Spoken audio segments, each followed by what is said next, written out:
श्रियकान्ताय कल्याणनिधये निधयेऽर्थिनाम् श्रीवेङ्कटनिवासाय श्रीनिवासाय मङ्गलम्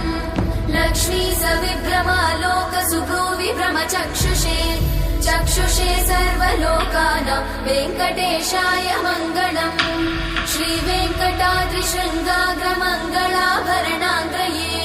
मङ्गलानां निवासाय श्रीनिवासाय मङ्गलम् सर्वावयव सौन्दर्य सम्पदा सर्वचेतसां सदा सम्मोहनायास्तु वेङ्कटेशाय मङ्गलम् नित्याय निरवध्याय सत्यानन्दचिदात्मने सर्वान्तरात्मने श्रीमद् वेङ्कटेशाय मङ्गलम् स्वतः सर्वविदे सर्वशक्तये सर्वशेषिने सुलभाय सुशीलाय वेङ्कटेशाय मङ्गलम्।